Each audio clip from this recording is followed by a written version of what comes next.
Everyone, welcome to another episode of SJREIA's Zoom event. We've been doing this once a week since the pandemic started. I run the landlording subgroup. My name is Rocco Esposito. When we're not under siege from a killer virus, we meet once a month at the Stories Diner over in Bordentown, New Jersey. Tonight, we're really lucky to have with us Marc Halpern. Marc's been a longtime real estate investor, and he's also someone I've known for 5 years, and I think he's a terrific real estate landlord. We also have with us Martin Chera, represented by Max Chera, because the power is out, as I'm sure it is for a lot of you. Before we really dive into anything, I have been asked to read the following. Okay, don't mind if I knock over my iPad. Okay, it's a disclaimer. The information and news presented in SJREIA publications and group meetings should not be construed as legal advice, which should be obtained through a qualified real estate attorney only. SJREIA does not exist to render and does not give legal, tax, economic, investment, or financial advice, and disclaims all liability for the actions or inaction taken or not as a result of communications from or to its members, officers, directors, and employees. Each individual should consult his/her own counsel, accountant, and other advisors as to legal, tax, economic, investment, financial, and related matters concerning real estate and other investments. The opinions expressed by the members are not those of SJREIA. SJREIA does not endorse any person or organization. Its programs are designed to be educational, motivational, and enjoyable. So at the end of this, we'll see if that's true. Remember, speakers primarily discuss techniques and methods that work for them but may not be appropriate for you. Whenever actions involving purchases, sales, or tenant relations are being considered, rely upon the advice of your real estate professionals. Okay, so all that being said, this week's vendor of the week is Martin Chera, again represented by his son Max. Max, it's all yours. I appreciate it. Thank you so much, Rocco, for the opportunity. We're always happy to provide more value to the SJREIA members and investors alike. So yeah, just to give you guys a high-level overview of what we do here at Express Capital Financing, we are a financing company pretty much there to help leverage yourself on your purchases, whether you're doing a fix and flip, whether you're doing a buy and hold. It doesn't matter. As long as it's real estate related, we lend on it. So we have bridge loans available. We have fix and flip programs. We have commercial mortgages. And pretty much what we're looking to do more than anything is really partner with you guys on your deals. We're not looking to just be the lender. Money is very easy to find. It's everywhere. Everyone is a lender nowadays. But what's the hard part and what I would say separates us is the service side. You know, we're in a service business at the end of the day. And we will go through your entire deal with you. We don't just say like, oh, hey, we'll lend you 90 and 100, here you go. We're saying, hey, you know, based off of these numbers, here's what we're gonna lend you. This is what your profit looks like. This is how much you're gonna need in the deal.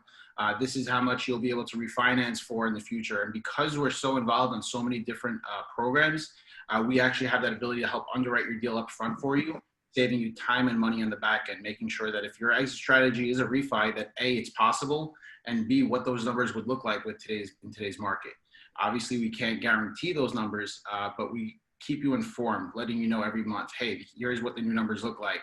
Let you know when you're done with your project so we can start the refi. So we're here to help you guys grow your wealth in real estate. Please feel free, call us with your deal. We want to go through it with you, whether you're going to use this or not. We'll give you a free economic breakdown, letting you know what your numbers look like and what we think of your deal for you. So give us a call.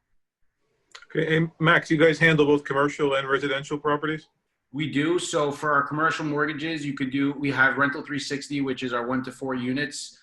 These are all no doc loans, easy to do. Difference between us and a bank is may have a little bit of a better rate. We'll amortize over 30 years, making your payment lower. And additionally, we're a lot faster, especially right now. I'm sure you guys know banks are super tight and backed up. So we'll do commercial mortgage, commercial for both. Right now in the hard money though, we're focused more on the residential side. Commercial, we're slowly getting our way back in, but we're a lot stronger right now when it comes to your 1 to 4s and 4+ units.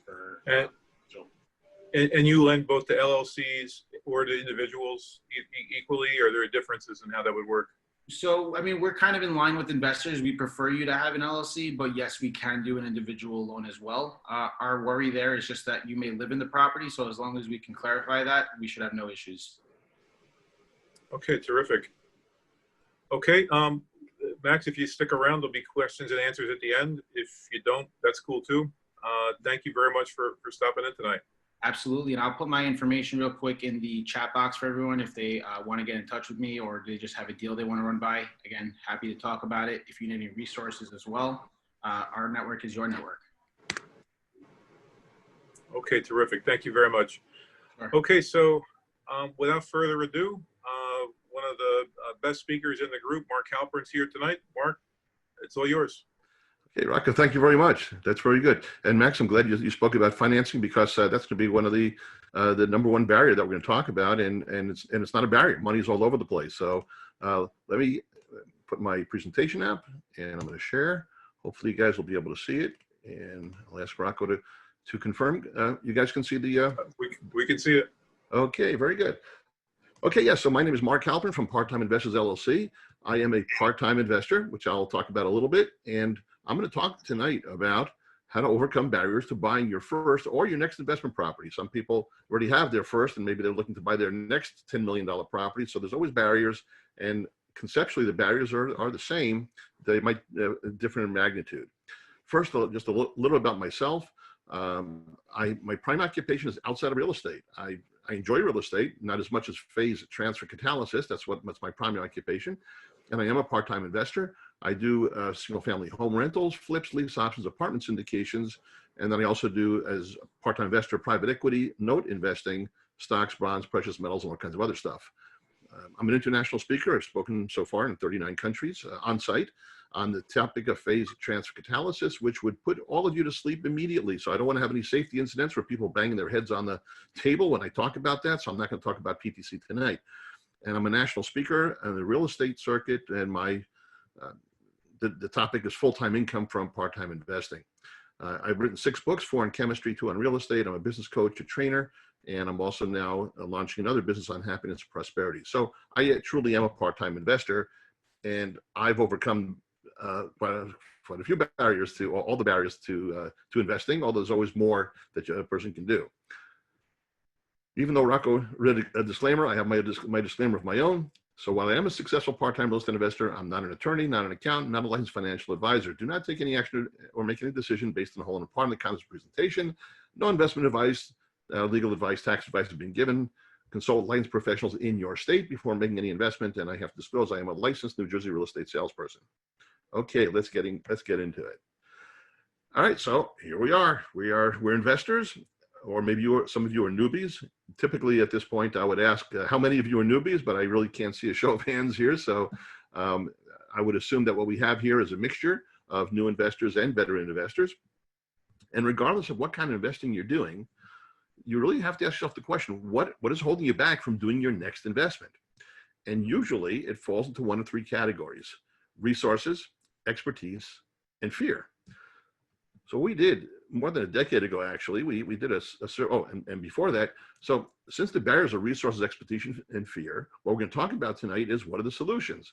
Well, the conceptual solutions sound very easy.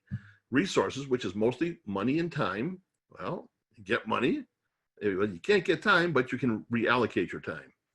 Expertise, well, if you don't have expertise, you can get training, or you can outsource to people that have the expertise, which is mostly what I do.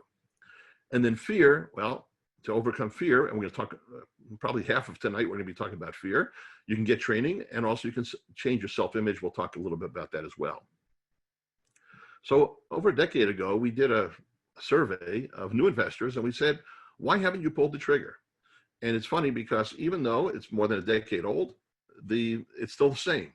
So there are 11 major reasons why people don't pull the trigger to invest in their first property or their next property. But this is especially true for new investors, although it's also true for veteran investors as well. The first is the most common answer we have is financing. We're going to talk about financing quite a lot, and Max also talked about it a little bit as well. So we have here the other 10 items are listed in order of importance. People say it's hard to find deals, and it's funny because people say that in a buyer's market, they say it in the seller's market, they say it in the balanced market. They always say it's hard to find deals. Some of the newbies are more concerned. Excuse me. They say not enough technical knowledge of buying, selling, rehabbing, landlording, all the technical stuff. Then there's a whole bunch of fear things like I'm afraid to lose money or afraid the house won't sell. Well, in today's market here, and we're in August of 2020, afraid the house won't sell is actually not that big of a deal. But in buyers markets, it is a big deal. Dealing with bad tenants. A lot of people that have not been landlords before are afraid of bad tenants. I have the best set of tenants out there right now. I haven't filed for eviction in over 8 years at this point, and I have just a phenomenal set of tenants. So it is possible to manage tenants and screen properly. We'll talk a little about that as well. Dealing with contractors. Oh, people say, oh, I have a hard time getting the contractors. I have a hard time managing the contractors. They don't show up. I also happen to have a bunch of superstar contractors that with a lot of loyalty, and I'm a part-time investor, so I do not have a full-time crew. Aversion to risk, that's a sort of a general thing. And now, excuse me, I'm going to pop in here sorry about that, I have an allergy. Okay, aversion to risk is something that's general for a lot of people in the population. And then some people, this is not an issue. Spouse, partner is not supportive. In my case, in the beginning, that was an issue that I had, so I actually had to overcome that. And again, as we're going down lower and lower, you can see the ratings of these problems or these barriers are lower. Don't have enough time due to family commitments. Of course, that's something that I, as a part-time investor, have solved. And some people are saying they're waiting for the market to change. Oh, and by the way, let me just do one small thing here because you guys are not interested in phase transcatalysis. Let me change my background to something that is more real estate. Okay, there we go. So now it looks more like it's real estate. Okay. So, excuse me. So these 11 barriers really fall into the 3 categories of resources, expertise, or fear. Financing, that's a resource issue. Hard to find deals, it's mostly an expertise issue, although it can be a resource of time and sometimes a bit of money. The not enough technical knowledge, well, that's clearly expertise. Afraid to lose money, afraid the house won't sell, those are fear issues. Dealing with bad tenants, it really starts out as fear, and then once you get the expertise, the fear goes away. Dealing with contractors, the same thing. Aversion to risk, that's fear. Spouse, partner is not supportive, that's usually a fear issue. It's a security/fear issue. Don't have enough time due to family commitments. The resources, where the resource is time. So when we talk about resources, we're talking about time and money. And waiting for the market to change, well, that's usually a fear-based issue as well. When we actually look at these 11 barriers, they really the solutions fall into 3 categories. The first is financing. So financing is a barrier that has to be overcome. And as Max said, money is out there. Money is always out there. Even in all kinds of markets, money is out there. And the other 10 barriers can be solved by training or psychology, like a self-image tune-up, a modification of self-image.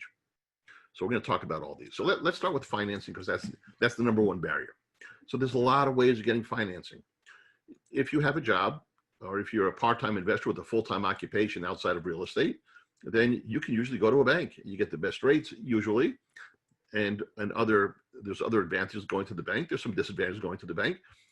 But typically, if we're going to be real estate investors, if we're doing flips or if we're doing rentals, especially if there's any rehab involved, and this is mostly for the newbies who might not be aware of this, you can get what's called a construction loan from a bank. Not from all banks. The big banks like Wells Fargo, Chase, they don't do these very often, but some of the local portfolio banks, they do these a lot. And some of them in our area in South Jersey, I mean, I did 4 construction loans with First Colonial Community Bank. They were very happy to work with me. They want to give me more loans. I just don't need them these days. So these banks with the construction loans, typically they will fund 70% of the purchase price. So the source of the money source, they'll provide 70% of the purchase price and 100% of the repair estimate. There are some constraints, a little bit, some restrictions. This will be typically they'll do up to 75% loan to the cost of that's the total cost of the purchase plus the repairs. What do you need? Well, you need some cash, you need credit and skills. The cash that you need is 30% for the down payment, and then cash for the buying cost and holding costs. But usually if the repairs are significant, then the cash that you need is not that huge. I mean, it's not insignificant, but many times it might be 20,000, 30,000. So the houses that I do, are typically have ARVs in the 130 to maybe 250 range. So for those kind of houses, I typically need between 20 and maybe $40,000 in cash to do one deal. And of course, 3 to 6 months later, that money is back in my pocket because if I'm doing a flip, then the money is back. I made plenty for that and to cover plenty of profit.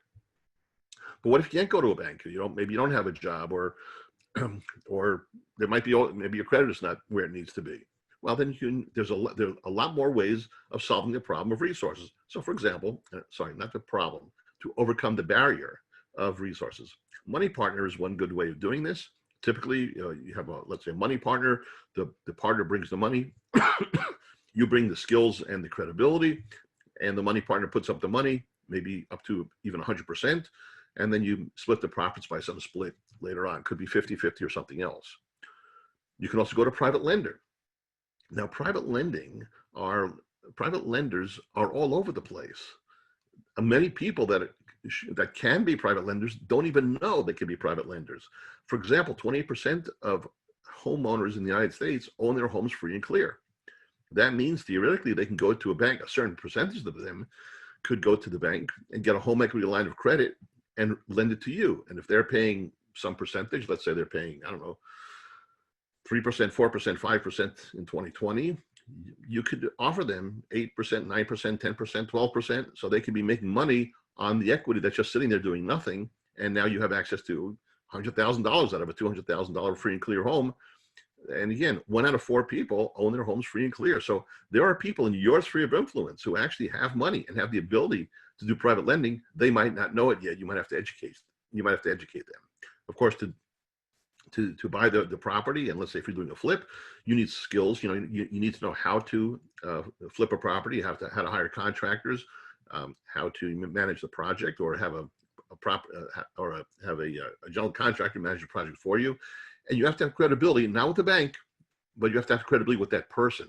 So people sometimes ask me, well, can you recommend a private lender? And the answer is no, I can't, because a private lender who will lend money to me will not lend to you, not because you're not good, but because they don't know you, because they do know me.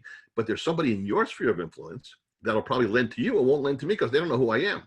But you've had, an uncle or something, like you've had a relationship with them since you were born, or maybe for the last 20 years. And I don't have such a relationship. So private lender is truly private. It's very, very specific and individual to your situation.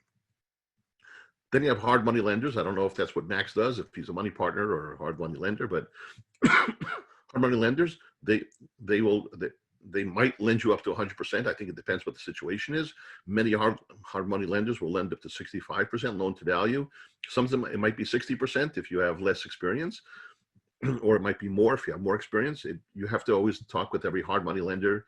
Each hard money lender has their own requirements. And here you do need, but what you do need to go to a hard money lender and get the 100% financing is you need a great deal. Now, you have to have a deal with a lot of equity, and you have to be willing to pay high interest and points. Points is a percentage of the loan that you're getting. So I know a lot of people that have actually started that didn't have anything, and they accept good deals. They didn't have any, they didn't have the money or let's say the credibility, the portfolio that they could show, and they start with hard money lending or hard money borrowing, and they were able to do the deals quite well and built a nice business. There are many creative solutions. We're not going to go through all the different ways of creative financing. There's so many. There's subject to. There's so many different ways. But one which I'd like to point out, especially for those of you that might be in your 40s or 50s, is self-directed IRAs. So excuse me. So many of you have, especially if you're part-time investors like me, you're working at a job of some sort, and you might have been putting away money in an IRA or even a 401k. And maybe if you're changing jobs, you can roll that. You can roll the money over from an IRA or 401k. If you're leaving your job, you can roll that over into what's called a self-directed IRA. And self-directed IRAs can invest in real estate. As a matter of fact, I recently gave a presentation called "How to Build the First $500,000 in a Roth," and then the subtitle was things I did right and things I would do differently. So I've well over $500,000 in my self-directed Roth 401k. That doesn't even include my self-directed 401k, doesn't include my traditional IRA. So you can actually build significant amount of net worth and passive income. So this more than $500,000 of Roth equity that I have in real estate is generating thousands of dollars per month of tax-free passive income. It's a really good thing. So, excuse me, again, creative, there are many different kinds of creative solutions. The second out of the 11 was finding deals. So now, so financing was its own category, and now the other 10 are all a matter of expertise and psychology. So, and somebody actually just today on the South Jersey Real Listserv asked about how to deal with wholesalers. So there are many different ways of finding deals, many different ways. If you want to get the best deals, especially in a market like we have today, which is definitely a seller's market, direct marketing is the way to go. Now, it's work, and I did postcard campaigns. I actually have a lecture on postcard campaigns. I did that up until about 2008. And the nice thing about doing postcard campaigns or letters, there's all kinds of different ways of doing them, is that you're prospecting directly with motivated sellers. And motivated sellers it's unfortunate that these people find themselves in situations, but that's the way it is. Many times it could be divorce or medical or job change or loss of job. All kinds of things can happen. I think there are 15 or 16 different ways that people become motivated sellers. But when you do direct marketing, the really good thing about it is you're dealing direct with motivated sellers, and therefore you can get the best deals. You might be dealing with a motivated seller where the property is distressed, needs a lot of work, and they just can't list it on MLS. So you can come in and say, listen, guys, you don't even have to clean up. You can just leave all the stuff that's there.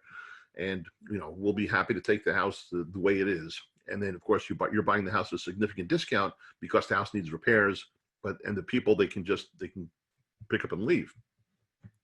Another often overlooked method of marketing to find deals is networking. Just tell everybody that you buy houses.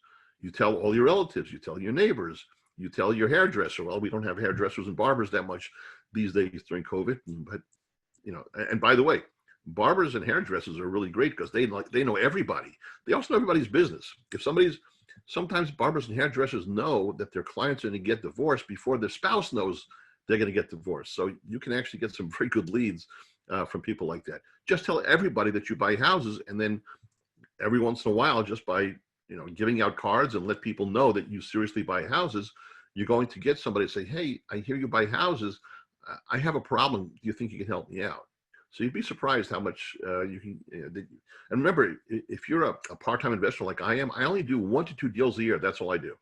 I do 1 to 2 deals a year, and every year for the last 10 years, I've either increased my net worth by 100,000 or had the income. So that's, excuse me, I get to choose what I do with the money I make, whether it's equity or cash flow. But as a part-time investor, I do $100,000 a year very, very consistently. And all I do is 1 or 2 deals a year. That's all I do. Of course, you can get a license. You get a real estate license. Then you have access to MLS. You've got access to all this information. Of course, on MLS, depending what the market is like, the deals may be there. The deals might not be there. I actually got a lot of deals off MLS. These days, not so much because it's a seller's market. If you don't want to get a license, and I actually have a lecture, I have a full lecture on should a real estate investor get a real estate license. But if you don't want to get a license, even though it's not a big deal to get one, you can always go to realtors and ask them to send you deals. And then, of course, you can work with wholesalers. Wholesalers are people that, the wholesalers, typically, they're the ones that are doing the direct marketing. They're putting out these signs, the bandit signs that say, we buy houses cash, or they might be sending letters to probate, to families that had a loved one pass away, or they might be doing lis pendens or foreclosures. There's so many different ways of doing this, and wholesalers will typically do the direct marketing. And I have bought from 5 different wholesalers in South Jersey, although nothing since 2011.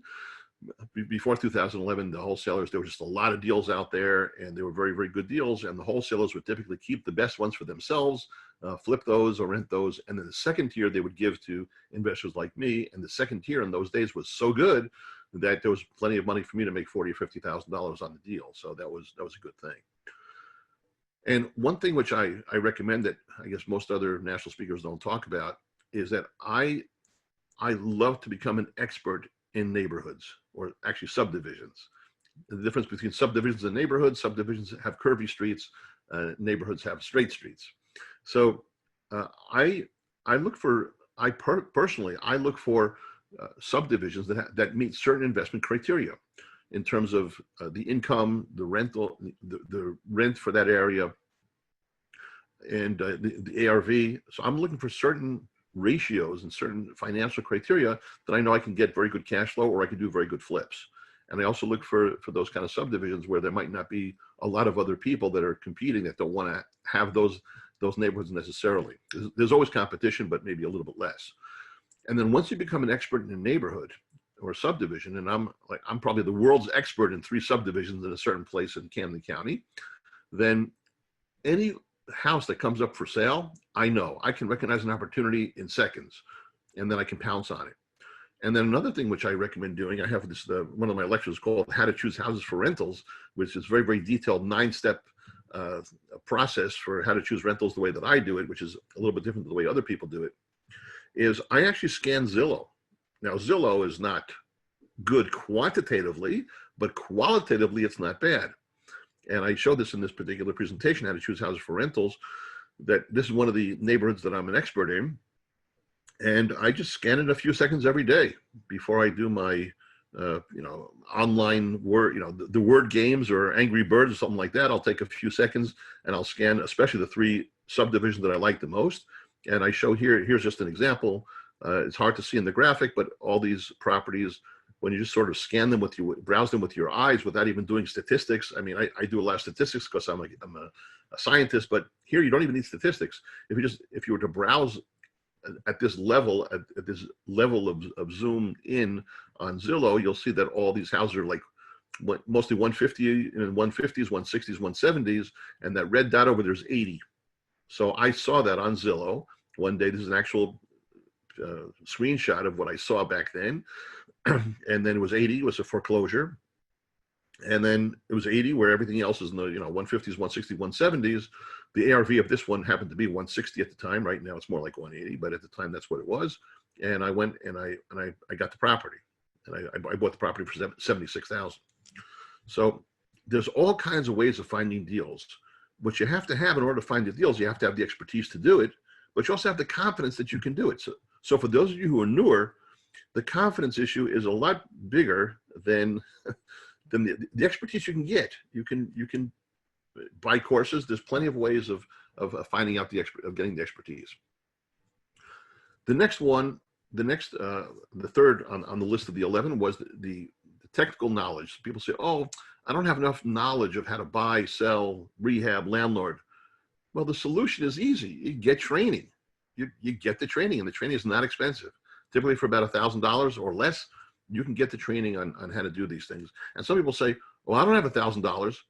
Okay, if you want to be in real estate investing, you want to make hundreds of thousands of dollars, then if you can't come up with $1,000 to get some good training, we're going to come up with $100,000 to buy, fix, and sell a house.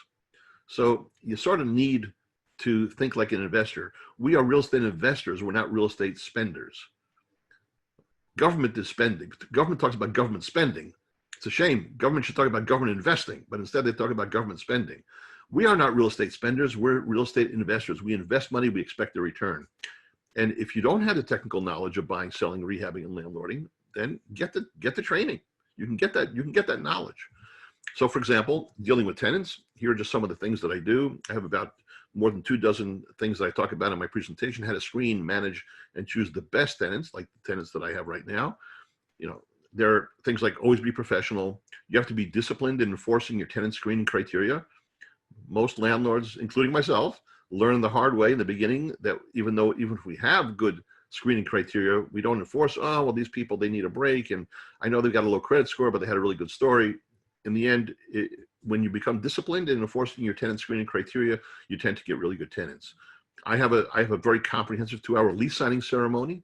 I don't just hand the lease over and say, here, sign it, or here are a couple of highlights. We actually go through every word of the lease. This way, we don't have any misunderstandings. And then one of the things which I do is when I first show the property, I let the tenant prospect absorb the high quality of the property that I'm putting out here for sale. And I'm actually quiet for a couple of minutes, which is hard for me to do. For those of you who don't know me, you can see I'm quite talkative. So I actually shut up for about 60 to 90 seconds. And then I say, as you can see by the quality of this house, I hold myself and my rental home to a high standard of accountability, and I hold my tenants to the same standard. There's a whole bunch of different things you can do to screen, manage, and choose the best tenants. And these are just some of the things. And I have a lot more. And actually, in Rocco's subgroup, probably, I don't know, 3 years ago, maybe 4 years ago, I gave a talk. I gave this talk on how to screen, manage, and choose the best tenants. It's about an hour and a half. It's about half psychology and half best practices. But the thing is, dealing with tenants, you get training. What about contractors? Well, also get training. I have a presentation called Top 10 Essentials for Successful Flipping. Again, always be professional. With contractors, very, very important to have a well-defined scope of work, and it should be in writing.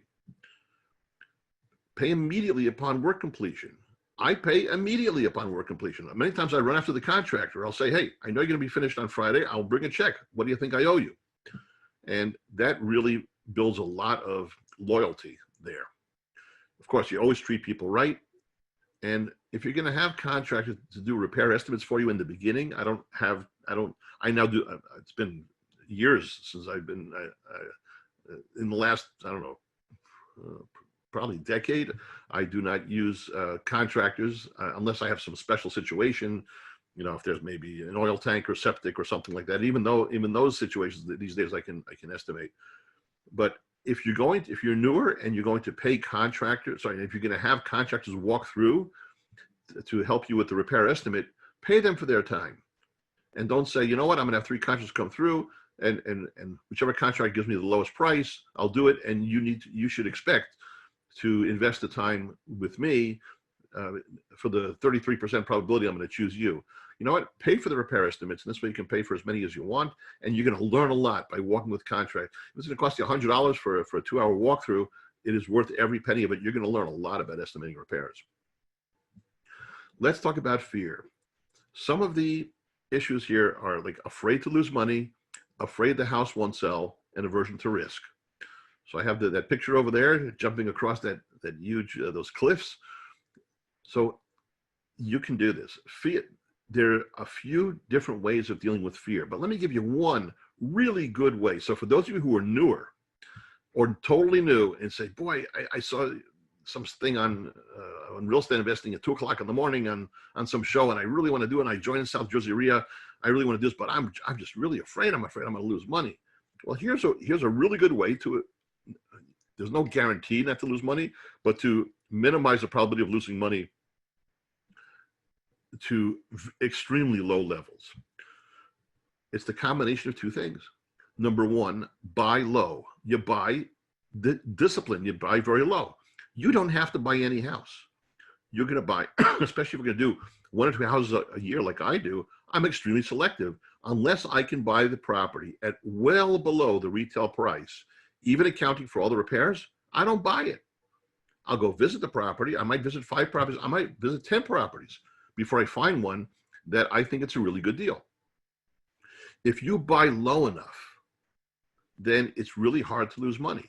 And at the same time, be the best house at the price point. Here's the beautiful thing about buying low. When you buy really low, you can buy so low that you can afford to do renovations and upgrades to make it the best house at the price point. So here's an example of a property in Atco, which I did. And Atco is not, people say, oh, what are the hot markets? Well, Atco, New Jersey is not a hot market. Never was. I don't want to say it never will be. You never know. But I've never perceived Atco, New Jersey to be a hot market. And this is a townhome. It was a 1,350 square foot townhome I bought in Atco. And I bought it at $50,000. And it was a bank-owned property, but I bought it for $50,000. The house was worth 130 to 140. I did in the end. I sold it for 140 minus 2,500 seller concessions. So that's why I wrote the sales price was 137. But I bought it at 50, and the house, it was built in 1987, so it wasn't. The bones were okay, and I did $27,000 in rehab, and that included a new roof, a new heating and air conditioning system, a new kitchen with granite countertops. It included a lot of new stuff for $27,000. I made it without question the highest quality property at the price point. And then, I had some buy, hold, and sell costs. In the end, I made $48,000. I made $48,000 on a $140,000 home. So if you have a $140,000 home and you buy it for 50, unless there's a leaking underground oil tank that is spread all over the neighborhood, it is so low that I simply didn't have fear that I was going to lose money. The question was, how much money was I going to make? Not was I going to make money. It was how much money was I going to make, and how long would it take to make the money? But I simply wasn't afraid. I got it at 50,000. So if you are disciplined like I am to buy low enough, then you don't have to worry about losing money. And if you're very precious, oh, I have to buy a property, that's when you start being less disciplined. I'm very disciplined in these things. It doesn't take a lot of discipline not to buy. Simply don't buy. Go to the next house. Some other things is that as you network with real life local successful investors, you'll start realizing, so there's national gurus. I mean, I'm a national speaker. I just happen to live in South Jersey. As far as I know, I'm the only national speaker that lives in South Jersey. But when I go to, speak in Las Vegas or Cincinnati or New Orleans, they see him as an outsider. So, well, probably in his place in New Jersey, it's probably, and they think New Jersey, of course, is New York, not knowing that South Jersey is Philadelphia, and it's not even Philadelphia. But so when you network with the local people, and I see, what do we have here online today? We have, right now we got 47 people online, which is a nice number. Then, you get, of course, right now we're not networking because of COVID, but the more that when we go back to normal, you can network with people, or just even have a private conversations with people from the South Jersey Real Listserv, from the message board that we have, and just strike up conversations, call somebody or send somebody a private email and see if somebody's interested. And then the more you network with local real life investors who are successful, the more you realize, we can do that here. It isn't just somewhere out in, Cincinnati or San Diego or something. We also have at South Jersey Investors, there's a rehabbing subgroup. I don't think they're meeting now, but I think every once in a while we'll see what happens this year.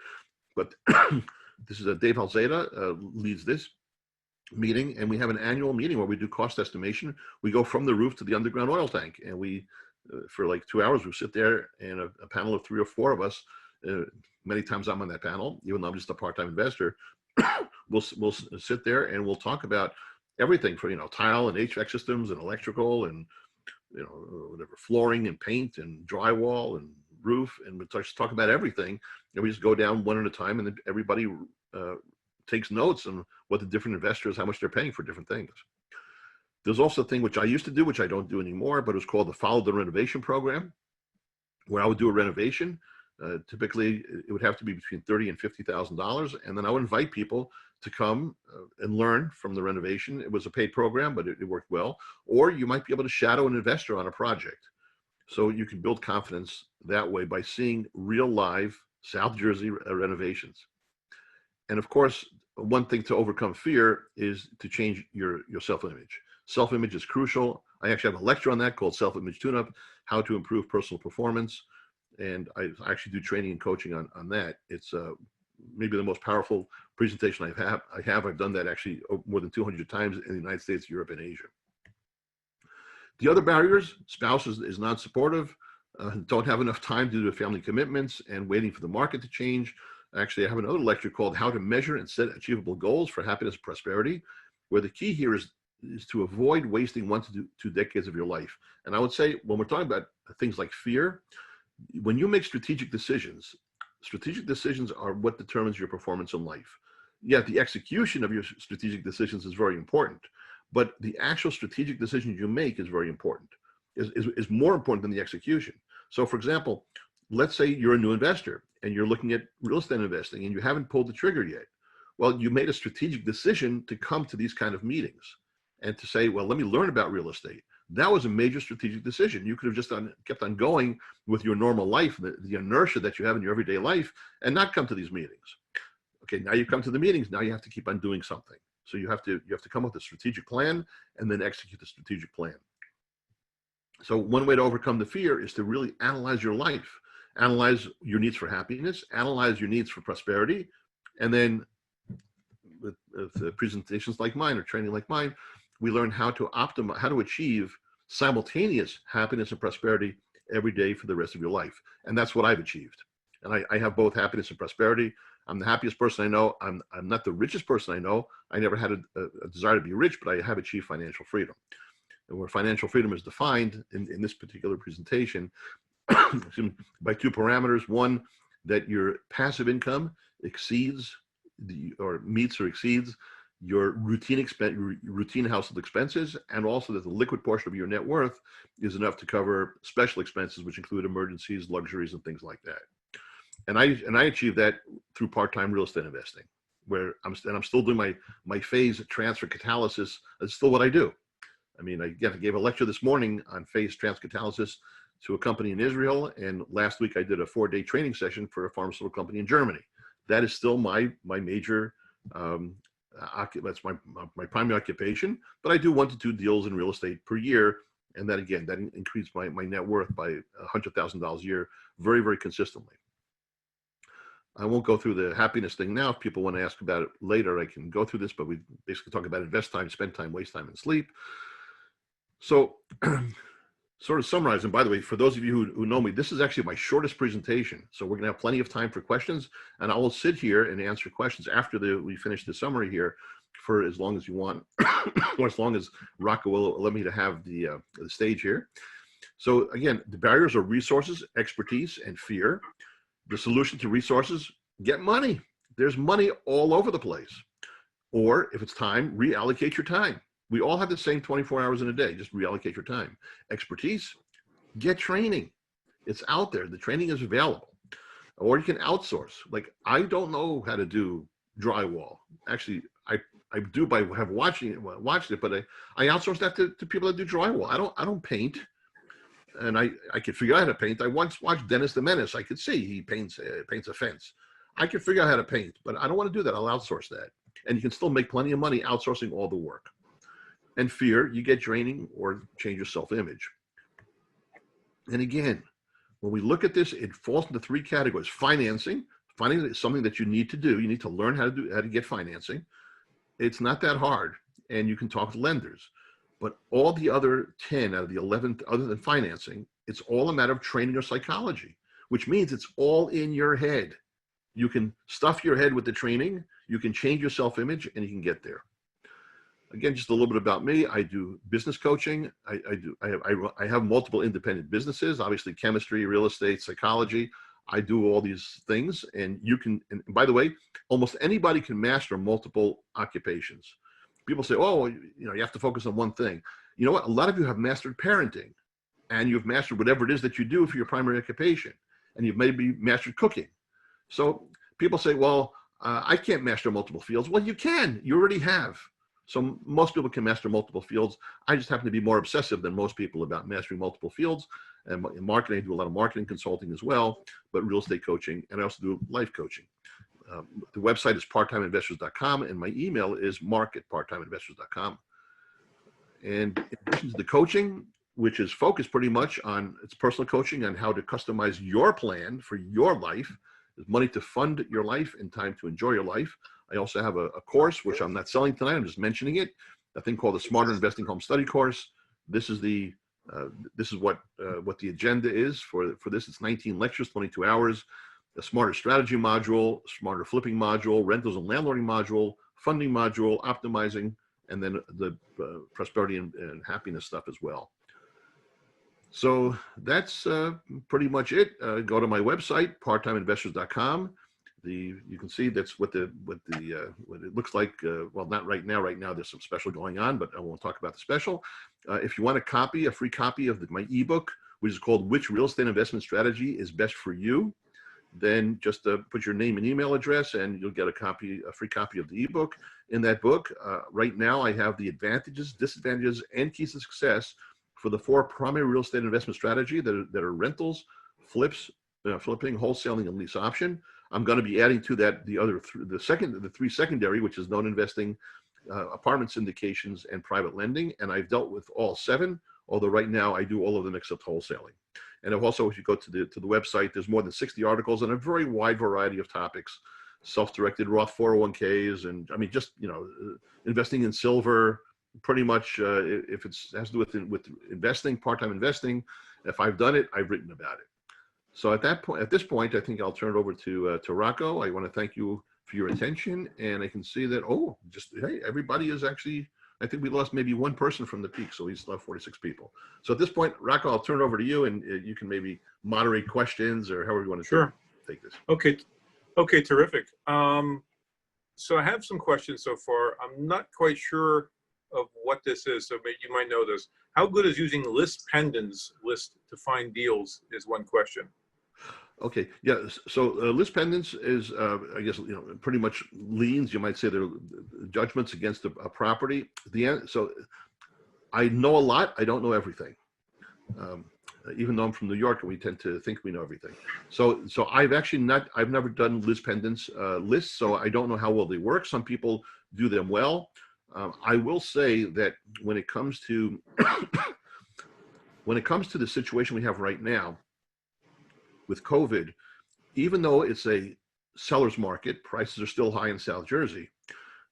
With all the unemployment that's going on, let me just make this comment.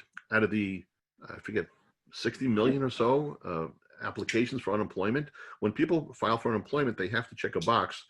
Do they think it's temporary or permanent? And only about 15% of the people say permanent. But still, 15% of 60 million is like 9 million. So there are going to be a lot of foreclosures. And and when these foreclosures happen, I'm going to be ready with cash in 2021, 2022, and I'm going to be buying REOs.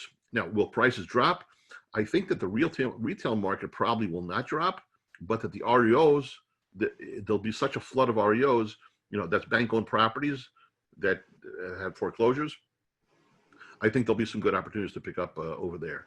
When I did my direct mail, I blanketed neighborhoods. I blanketed subdivisions. I chose subdivisions with certain demographics. When I say demographics, I'm talking about income demographics. I'm not talking about social demographics. And I would basically blanket a neighborhood 3 times every 3 weeks, and I would send out 3 postcards. Some people would do 7, but I would do 3, and I was able to pick up good properties that way. So list pendants is not. I did not do list pendants lists. There are people that do that, and I have not done direct marketing to motivated sellers since 2008 because I simply don't need to do that. Okay. Do you have any thoughts on Property Shark, Mark, and how people can use that effectively? On what's that? Property Shark. Property Shark. That's a question that was asked by one of the people attending tonight. Actually, I have not heard of Property Shark. I'm sorry. Okay, let's move on then. Okay, I think Max is off the phone. I think somebody asked about Martin's company. I believe Martin in the chat window put all his contact information. One of the attendees tonight's asking, where do you find the subdivisions on Zillow? I'm trying to frame the answer to this one. So you don't really find them on Zillow. The way we do it, what? How about this? You know what? I'm going to do one live. I'm going to do one live here because we can. I don't usually get to do this. That's let me brave. Yeah. Let's do this. I'm going to go to Zillow. Yeah, this is, I'm taking a chance. My credibility is on the line, but oh well. Zillow, let's just do Deptford. And I'm going to share my screen in just a minute. I just want to get into here. Okay. All right, I'm going to share my screen. Let me share it. So now you guys are going to see me. I'm either going to do a good job or I'm going to squirm. So now my credibility is on the line, and I don't care. Okay. So you guys can see, Rocky, you can see Deptford here. Yep. We can see Zillow. Yep. Okay, so all I did is I typed in the URL line Zillow Deptford, and of course Deptford is such a strange spelling of something. I didn't think there'd be Deptfords in every state in the union, so I figured it would come out. So what I did is I simply put in Deptford Zillow, and then look at that. It actually gave me.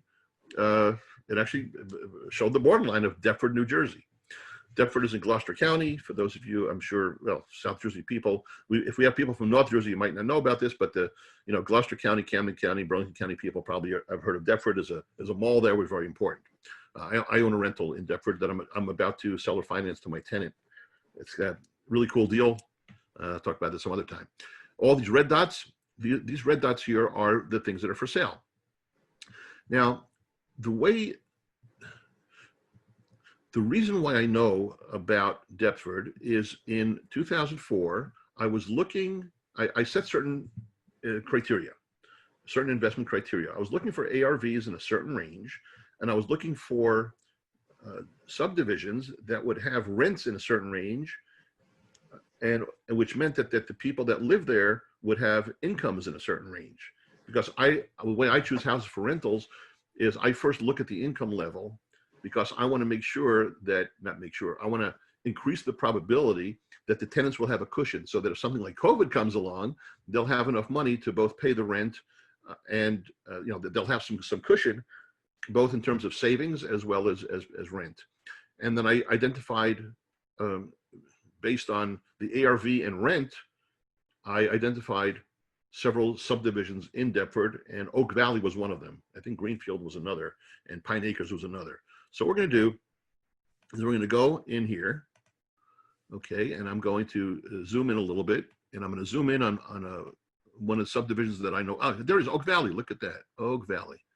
See, I don't know if you can see it. It says, can you see behind there? It says Oak Valley. Okay. All right. So now I'm going to show you how I do 30 seconds of visual browsing to identify opportunities. And in this market now, it could be more difficult. And I'm not going to disclose to you the kind of venues where I have 30 seconds on my cell phone, because it would be very embarrassing to talk about, but you can do these things very, very quickly instead of playing some games. So Oak Valley is this subdivision with all these curvy streets. Actually, all these streets here, they all have names of universities. Here's Vassar and Colgate and Cornell, and I can barely read some of these. College Boulevard and LaSalle and Lafayette and Lehigh. So you can see there's Princeton, there's all these different ones. So what we're going to do is we're going to drill down, okay, until we can start seeing, and I don't want the map, I want the street view. So I'm going to drill down until I can see the values. Now, please understand, I am not saying that Zillow is good for determining value. What I am saying is that Zillow is good for qualitative analysis. In other words, if everything here says, like, let's look at these properties, and no statistics. I'm a scientist. I'm not doing statistics here. Let's just take a look where my cursor is. 161, 185, 160, 164, 197, 178, 160, 158, 160. So you know what? Without doing any statistics, I look at this Lehigh Road on one side, and the other side is 182, 183, 191, 194, 161. You know what? I can just, without any statistics, this is probably a $170,000 neighborhood, plus minus 20,000. Right? It's probably 150 to 190. I mean, that's what we're seeing. And here's a red dot. Now the red dot is at 197. Well, that's not a good. If that would have been 97. I would have been all over it. Okay, so that's a simple way of, within seconds, just looking at a subdivision on Zillow. Now, how do you identify these subdivisions? Well, first of all, figure out where you live. Let's say you live in, I don't know, somewhere in northern Burlington County. You say, well, I might want to do Willingboro, or I might want to do, or Mercer County. You might say, I want to do Lawrenceville or Hamilton or something like that. And then you drive around. Or you go on Zillow and you look for those areas that will have ARVs. I mean, I'm not going to be buying $750,000 properties in Princeton, but I'm also not going to be buying $7,000 properties in Trenton. So you sort of have to figure out which kind of areas you want to be in terms of after repair value, in terms of rent, and then you drive around and you study these things. Now, what was really interesting, I'm going to just zoom out for a second, because I saw a number, 37,000. What is that? Well, 37,000, and this Pine Acres is this side. This side of Ogden Road is Pine Acres. And now I see a $37,000. Now, I don't know what this is, because I have not looked at this in years. There might not be an opportunity there, but when we're zooming in, like here, it said 37,000. Whoa! And oh, I see another one, 65. So we're going to check these out. And how much? These might be duds. These might not be deals.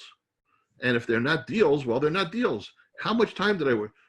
Let's be honest. You could be sitting on the pot and looking at this. So you say, you know what? Before I get up, let me go take a look. What is this 37,000? So we'll hover over it and let's see what it is. Maybe it's nothing. Oh, and the answer is, actually don't know what it is. Well, okay, so we might have to study this a little bit more. But I was quite frankly, I was expecting this to be a foreclosure, but 711 Howard, Howard is a normal street. Let's look at Street View.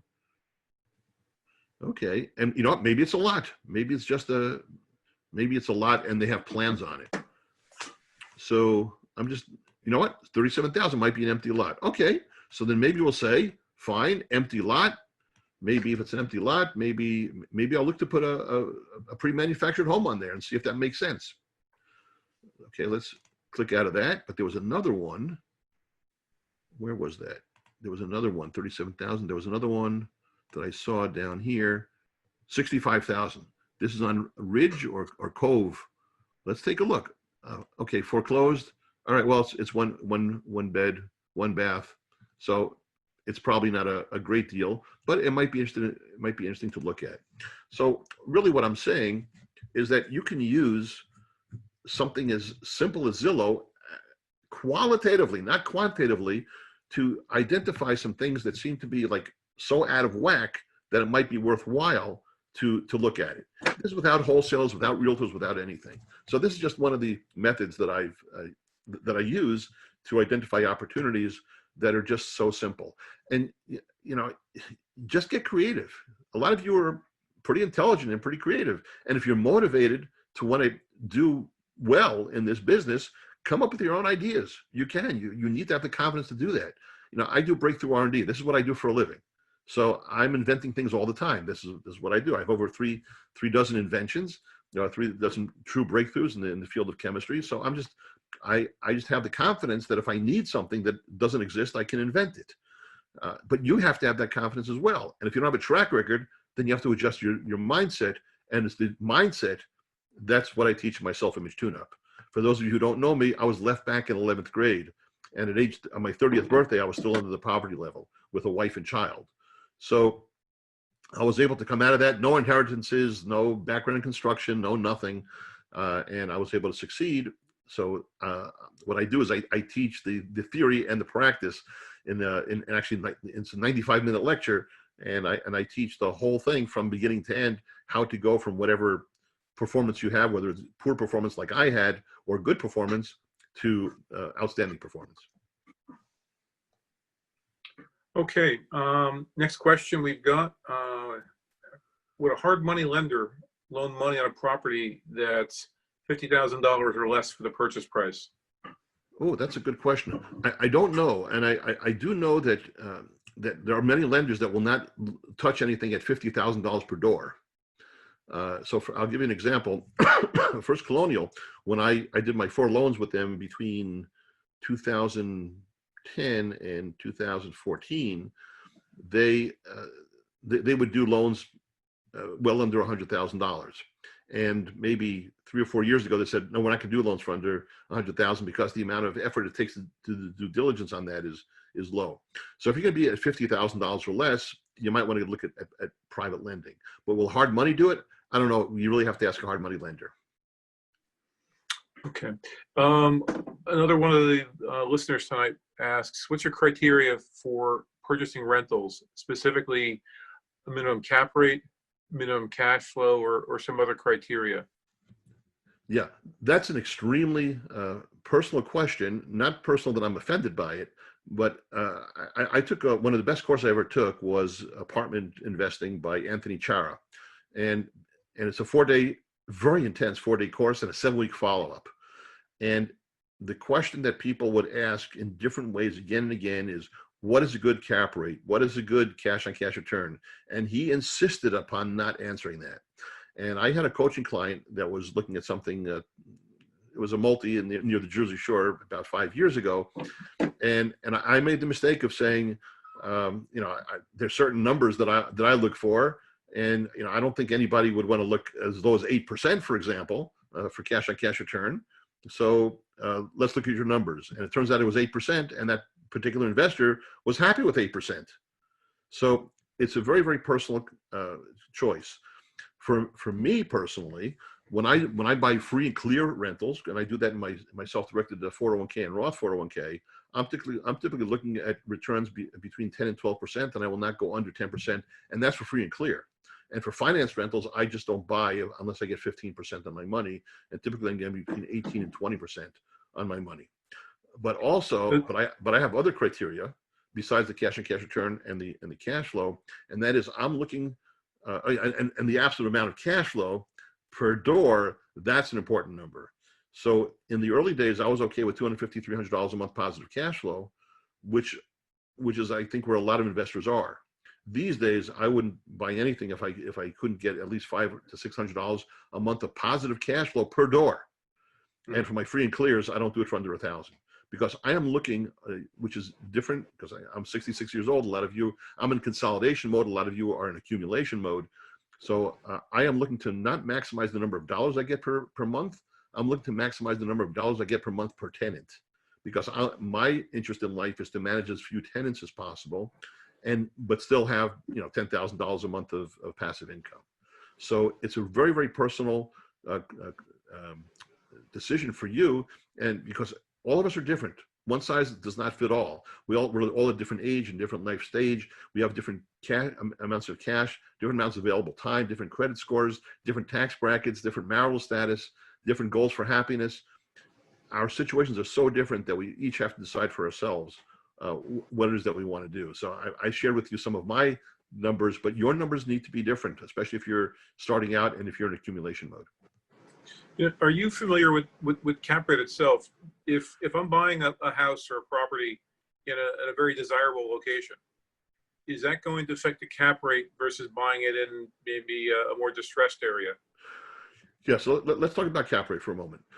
Cap rate is used. So here's what cap rate is not used. Cap rate is not used for single family homes or or even quads. Some people like to try to use that, but it really isn't. Cap rate was really invented for commercial properties, 100 units, 500 units, maybe 30 units even. And I've seen cap rate being used for 10 units. But again, the lower you get, the more the cap rate. There are a couple of ways of looking at cap rate. The reason why cap rate is used for commercial properties, and for those of you who don't know, cap rate stands for capitalization rate, and what that is, it's the ratio. What you do is you look at the net operating income, which is the gross rent minus all the expenses except for financing. Okay, that's the net operating income, and then you multiply that by some number which is called cap rate, and that's what the value of the property is. If you're using 100 unit, let's say you have a 100 unit apartment complex, and let's say there are 10 100 unit apartment complexes within a 30-mile radius, then you can get a pretty good idea of what the cap rate is for that area. But if you're talking about a duplex or a triplex or a quad, and let's say you're looking in, I don't know, let's just pick somewhere, Stratford, New Jersey, off Route 30, and there's I don't know, 5 duplexes that were sold in Stratford in the last 3 years. The cap rate is almost an arbitrary number, because we don't. The cap rate is a number that is based on some statistics. No, sorry. the cap rate is a number that is calculated one of two ways. Either it's based on statistics, or it's pulled out of an orifice typically covered by cloth in the rear part of the body. And if you say the cap rate is going to be 6 or the cap rate is going to be 8, then that's a 33% difference in value. And if it's going to be 10, well, then you're going to have like a 60% difference in value. So by choosing the wrong cap rate to do this multiplication, it's really strange. Now, some people will say, okay, let's look at the expenses. Let's look at the gross rent and all this other kind of stuff. And by the way, the people when that are pushing these properties using a cap rate of 17 or 12, the higher the cap rate, the better the deal is. They're many times not taking into account things like vacancy repairs and administration costs, which are very real costs. So I'm just not a fan of using cap rate except for large multi-units, for like apartment complexes. So that's probably not the answer you're looking for, but that's my answer. I'm just not a big fan of cap rate for determining value of properties that are small multis. Okay. Are you familiar with subject to deals, Mark? Do you have any? Somebody wants to know if they were going to be doing a subject to deal, would they be going through a title company, like on a regular settlement, or what would be different? How would they check to see if there are any liens against the property? Yeah, so and it's been more than a decade since I've done subject to, but I did subject to, and I definitely go through the title company. I go through a title company for everything. I like to have everything above board. I like to know, titles. I want the title search. I want the title insurance. I want to do everything above board. The insurance is always an issue with the subject to, and that's usually goes away within about a year. But the big thing is the bank. How do you report to the bank? How do you have the seller on a subject to report to the bank that somebody else is taking over the payments? But yeah, I do title. And I'm going to do title work on a subject to, because just like any other purchase, I want to make sure that there are no liens that I don't know about. And because in the end, if I'm going to have title, because a subject to, you get the deed. With subject to, you get the deed. So if you're getting the deed, you need to know what's on there. And I can't imagine getting that information without title work. So yeah, I do go through a title company. From my perspective in insurance, we have concerns about subject to deals often, because generally the mortgage company is supposed to be listed as an interested party when there's a claim check cut. So if there's a large claim and they're going to cut a check, there's generally another party involved with this, and that can complicate getting a claim paid properly, and it actually can create significant problems with insurance. So from my end, it's not something that we like it much in insurance. There are companies that will accept it. Most will not. Most don't want to get involved with this type of a situation. So that inherently sort of raises your insurance costs, because you don't have that many choices, that many companies to really go to. Rocco, I really appreciate you saying that, because this is the first time I've actually heard somebody, an insurance person, talk about the subject twos. So that I think that's very valuable. Subject to is many times the way that it's executed from a logistical standpoint is that the seller will put the property in trust, and what they will do is that the seller will be the trustee and the beneficiary.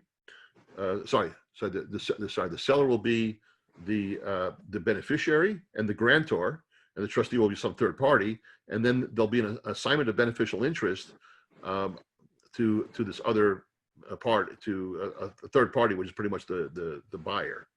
And then once it's in trust, so really the insurance is sort of dealing with the trust. And again, the way Esposito Insurance handles it will be one way, and the way other insurance companies will handle it will be another way. Okay. Okay. Changing channels a little bit. Someone asked a question: how do you find REO homes in general? Where would you look for them? Okay. They're on MLS. I mean, it's just listed as bank owned, and that's the way it is. So I think, so I have a real estate license, and the reason why I got the real estate license is not to show mommies and daddies and babies their homes. I don't do that. In the 16 years I've had my real estate license, I've generated one commission check It was interesting. After 13 years, the broker, they sent me the W-9, and the secretary said, "We don't have your social security number. How can it be? You're here for 13 years. You've been here." I said, "Yeah, I never had the opportunity to generate commission." So, well, why do you have the license? I have the license because not only do I want to have access to MLS, I want to have access to houses. I want to be able to study. I want to be able to know every single property that's for sale or for rent in a subdivision without having to bother anybody else. So there are 7. I actually have a lecture. Should a real estate investor have a real estate license? There's 7 pros, 4 cons, and for me, the pros outweigh the cons. So I have a real estate license, so it's just no problem. You just look up REO, or bank-owned property, and it's very easy to do. If you don't have a license, you can ask a realtor to do it for you. But if you do not give business to that realtor, there's just a limit to how much they're going to want to do these free searches for you. I don't know if you can go on realtor.com and look for REOs. It's possible that you might be able to, and Zillow might have it as well. I'm not sure if Zillow will. I don't know if you can do a search for REOs on Zillow, but I think that if you find the subdivision and then you find the property within the subdivision that you're interested in, excuse me, and then you click on it, it'll say if it's bank owned or foreclosed or something like that. What's the difference between an REO and a pure foreclosure? Is there a difference? Can you explain that to everyone? So I've actually read all of New Jersey property law because it's written in English and I'm semi-literate. And the only part of New Jersey property law that I did not understand is foreclosure law. It was a little bit too complex even for my feeble brain to get. So I don't know as much about foreclosures as I want to know. But an REO is already bank owned. So it went through the foreclosure process. REOs are not pre-foreclosures. Matter of fact, before the term short sale became popular in somewhere around 2008, the gurus were calling it we're going to teach you how to do pre-foreclosures. So my brother was an expert in pre-foreclosure, and now his email address is shortsalexpert.com. So the REOs are already bank owned, and almost everything that I bought, not quite everything, but almost everything I bought since 2009, 2010 was, besides one estate that I bought, everything was either a bank-owned property, a HUD home, or a pre-approved short sale. I don't do non-pre-approved short sales because I don't have the patience to wait 6 to 9 months to find out 50% probability that it worked. So the foreclosure, so the REO is, once it's REO, it's bank owned, and you're not dealing with any emotions whatsoever. You're not dealing with a motivated seller. You hit a number, they like your number, you buy it. They don't like your number, then you don't buy it. And if they don't want to sell it to me, I go to the next REO and I just go from one to the next until I find one that works. I don't do pre-foreclosures. I don't do short sales, even though the deals are good there. It's too much work. And I have Face Transcatals to do. I have Andy Griffith to watch. So I don't deal with those sorts of things. So that's why I do focus on REOs. Now, these days, there is competition for REOs, but I think in 2021, there's going to be tons of them out there because a lot of people are going to be defaulting on their mortgages because of what's happening. And even though most people are going back to work. What do you think specifically, if I'm interrupt for a second, what do you think is going to really drive the foreclosures? Is it going to be tenants not being able to pay their rent? Or is it going to be some other factors that are going to force landlords into foreclosure? Yeah, so it's not so much landlords. It's going to be, landlords will be part of it, but most of it I think are going to be just homeowners that just can't pay their mortgage, and because they don't have the income. Interest rates were low for forever. As a matter of fact, most of the new investors think that 5% interest rate is a high interest rate. It's like, whoa. In the mid 2000s, actually, at the beginning of I think it was I looked it up once for I gave a lecture at South Jersey REIA in 2007 called "Is There a Bubble in the South Jersey Real Estate Market?" In 2007, I got 90 people to show up at Barron's on Route 30 with Pat Murphy, and I looked at the time, and at the time we had 92% appreciation from 2000 to 2007. So yeah, of course, was the bubble? And the answer was, yeah, there probably is a bubble. And I did the calculation that about 1/3 of that bubble, or 1/3 of the 92% appreciation, was due to the fact that interest rates fell from 7.4% to 5.2% at the time, and it was mortgage rates. So I did the calculation. I think it was for $1,340 how much mortgage you can get, and so it came out to be the same thing. So what was the question? I forget I lost my train of thought. Well, where do you think what's going to cause the foreclosures? You said single family homes, and people who own them and live in them is really where the trouble is likely to be. Yeah, exactly. So what happens? So a lot of people took mortgages because interest rates were so incredibly low, and they've been low for really since, let's see, my son got his property in 2009, and he paid 5.0%. But I mean, interest rates have been between like 2.75% and 4.25% for, oh my God, probably 7-8 years. So the interest rates are really low. People bought a lot of house. Now, during COVID, we have just humongous unemployment numbers. And even if 85% of these unemployed people are going back to work, 15% are not. And and those people are going to have a problem paying their mortgage from the houses that they live in. And since about 75 to 72% of homeowners have a mortgage, you can imagine with this level of unemployment, if 5% of homeowners can't pay their mortgage, that's going to be a huge number of REOs on the market. And I'm not even looking at South Jersey now. I'm actually considering Las Vegas. I gave a lecture to Las Vegas RIA on April 22nd, and then I did on April 25th a Saturday workshop at Las Vegas RIA. Well, from my office that I'm sitting here right here in South Jersey. And when I did the analysis of their markets, I'm actually thinking maybe going out to Vegas to buy properties, because the the unemployment there is incredibly much higher than anywhere else. And Vegas, when the entertainment industry goes, that's a one industry town other than the Hoover Dam in Henderson. So I think what's going to happen there is that there's going to be, I think that there's going to be a lot of foreclosures, a lot of houses will go down. Then when people can start going on airplanes again, and the pandemic fatigue is incredible, I think one of the first places people are going to go is going to be Vegas. And when they go there, house prices are going to shoot up again. And then, if I'm sitting there with a few $100,000 in equity per house, 4 or 5 houses, you should be able to add another $1 million in the net worth. But again, like I said before, I'm not giving investment advice. The disclaimer by me and the disclaimer that you read from Tom from South Jersey RIA, we're not giving any advice here. Different people have different situations. But I'm actually thinking when the REOs hit, I'll be looking here in South Jersey because I know South Jersey really well. I know the subdivisions that I like, but I'm actually be looking in places like Vegas and other places that might be hit hard that have a good shot at coming back up again as well. What kind of time horizon do you think a town like Las Vegas might have post-COVID to recover? I mean, there's been talk in the media. There's been things I've been reading that say this may not be, a year from now, everybody's inoculated with a vaccine and life goes back to normal. This may take many, many years. They pointed out polio, for example, took literally almost 24 years from when the vaccine was introduced to when it was eradicated. Do you have some feel for that type of what kind of horizon you'd be looking for in a place like Vegas? Do you think it might differ from, say, Philadelphia or a town with a manufacturing base and not just entertainment? Yes. Let's see if I can figure out which presentation I gave. I have some slides on this, so I'll just qualitatively talk. Well, first of all, let me just say that anything that I speculate about is pure speculation. Right.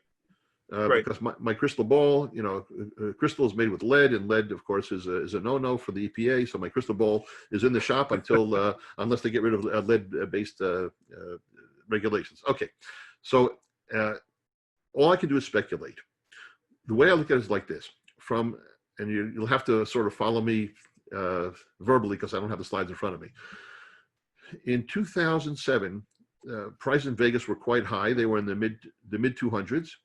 And then by January, the bottom was January of 2012, and the median house price in Las Vegas was $100,000. When I spoke with Vegas RIA, I said, and we don't know when the bottom is going to be. We don't know when the top is going to be. We don't know what the rate of climb is going to be. But if houses in 2007 in Vegas were in the mid 200s, let's say it was 250, and then it went down to 100,000 in January of 2012. What you didn't know at that point is that prices were low. You didn't know that they were at the bottom, but you knew that they were low. You didn't know they were going to start going up, but you knew they were low. So as a part-time investor, what I was saying, if we had a time machine, if we had the Just the Michael J. Fox thing there, Back to the Future. So if we could do Back to the Future kind of thing, go back, I would say, okay, January 2012, I would buy 2 houses with financing, because as a part-time investor, and I would rent them. And then I would buy 2 more houses in 2013 and 2 more houses in 2014 for a total of 6 houses. And the houses, if the median house price in 2012 was 100,000, I could probably buy, fix, and rent it for 70,000. In 2013, I would buy, fix, and rent for 100,000, and in 2014, it would cost me 150,000. If you do the calculation, okay, then prices go up. In the meantime, I've got positive cash flow. So the strategy which I'm talking about now is buy, fix, rent, sell. Buy, fix, rent for 4 to 5 years, then sell. I've actually done a few of those here in South Jersey. One of them, which I just executed in May, made a lot of good money on this, and I actually give lectures on this now. So, and then the price started going up. They went up in 13, 14, 15, 2016, 2017. By the time 2018 came around, they were back up to $269,000 of median house price.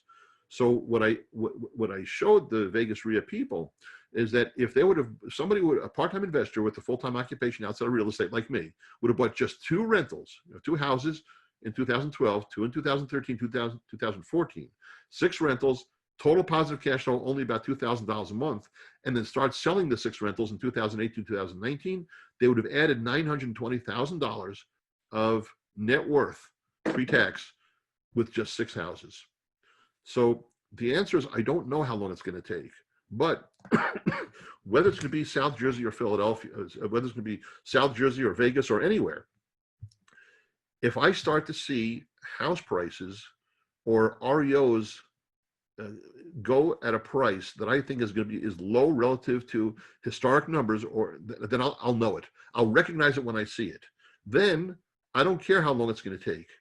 I'm going to have those houses, renovate them, rent them, and as long as I have positive cash flow, I can wait. If it takes 2 years to recover or 12 years to recover, it doesn't matter. I have positive cash flow in the meantime, and then when houses come back up again, when people can start flying on airplanes and people feel comfortable in gambling again, and people start, want to get drunk and go to Vegas and have all kinds of fake marriages and stuff, then at that point, whether it's 2 years, 5 years, 7 years, 12 years, I'm going to sell at that point. So I don't know how long it's going to take.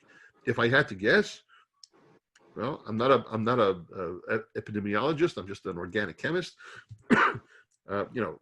We hope to have a vaccine at some point, but even when we have the vaccine, it's going to take a long time until the general population has access to it. And if you have to have booster shots, or if they'll be good, or if you have to have multiple booster shots, we're talking about, if we have 330 million people in the country, we might need, let's say, 1 billion of these shots. I'm involved a bit in manufacturing of organic chemicals, and I'm not involved in the manufacturing of vaccines. But to make 1 billion units of anything is not easy. It's going to take time. So if I had to guess, my guess right now is I know that I'm not going to get on an airplane because I'm 66 and I have asthma. I'm not getting on an airplane for at least a year, and I'm sort of counting on not getting on an airplane for about 1.5 years, 2 years, and then we'll have to see how that works out.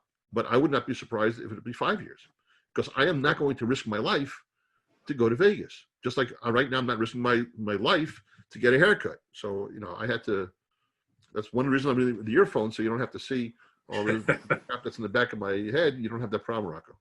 Okay. Let me come back to cap rate and tie it together with this just for a second, even though you kind of disparaged it for small homes. So would you expect a cap rate on a home that's rapidly appreciating, like a Las Vegas home that perhaps you buy at bottom? Would you expect the cap rate to follow suit and to remain constant as the value of the home appreciates? No, would your rent go up commensurate with the value? Yeah. So yes, rents go up. Rents go up based on the economy. So in other words, rent and ARV is always what the market will bear. No one's going to rent out a property. I mean, market forces are interesting.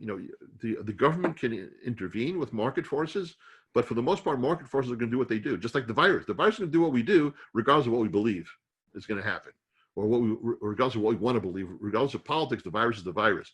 Market prices are market prices. You can mess with it a little bit. Obama tried to mess with the market in 2009 by giving $8,000 to people in 2009, and my son took advantage of that. And he took advantage of that. he bought a house for 209,000. He eventually sold it for 185, like 10 years later. So, the Obama $8,000, it made a blip for about a half year in the market. And if you actually look at the effect, and I did, because I actually drew the graphs and I gave a lecture about this in around 2012, the market had no long-term impact. So the rents will go up and go down as market forces determine. If there is demand, the rents will go up, and if there's demand, prices will go up. And now rents might not go up with prices. It all depends. For example, before COVID, there was one guy. He claims he's not an economist, but he's absolutely brilliant. I love his analysis. His name is Paul Sloat. He gave 2 lectures at South Jersey RE about 3-4 years ago. I had the honor of actually having a private lunch with him for 2 hours. The guy's absolutely brilliant. And he was talking about how in the early 2000s, single family homes will maintain their value very well, and apartment complexes will not. And he talked about the demographics of the millennials getting out of apartment complexes, getting married, having kids, and now wanting to have single family homes. Now, of course, COVID has changed a lot of stuff, so that's a whole bunch of other stuff. So, apartment complexes and single family homes and rentals and ARVs and cap rates, these things are going to change as the market will bear. You look at San Francisco. How could San Francisco when I wrote a book, I actually did an analysis. I analyzed 82 metropolitan statistical areas in 2008, and the median house price in San Francisco was $750,000. The median house price was $750,000, and that wasn't even a house; it was an outhouse, whatever. So $750,000, and you look at the median household income was in the 80s, $80,000. And here in South Jersey at the time, our median household income at the time was about $56,000, and our median house price was just under $200,000. So you can say, well, it doesn't make sense that San Francisco should exist the way it does, but that's the reality. It's what the market will bear. So not only do I not like looking at cap rates for single-family homes and smaller ones, I really don't like looking at trying to predict what's happened to cap rates on numbers that are, in my opinion, are meaningless. Gotcha. And again, okay. This is just my opinion. I could be wrong. I can always be wrong. I'm a scientist. Scientists always have to say we could be wrong. Just my performance over the last 15 years has been really good. And because I've been making very good strategic decisions based on all the data that I had, doesn't mean that I didn't make huge amounts of money on everything. I didn't make huge amounts of money on every deal, but on the average, I did extremely well. Okay, we're kind of hitting the end here where I think we should wrap it up. There are a few questions that are what I would kind of characterize as being very specific to the people asking. What's the best way for people to maybe get in touch with you to ask specific questions about their situation? Is there an email address or on the South Jersey message board? What's your preference? Yeah, the best way of doing it is a South Jersey message board. They're called the listserv, and there are a few reasons for that.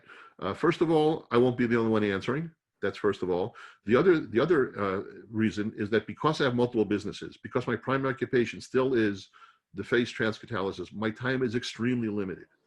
So I here in an open forum like this, I allocated an hour, 2 hours to speaking. I don't mind answering all these questions, but the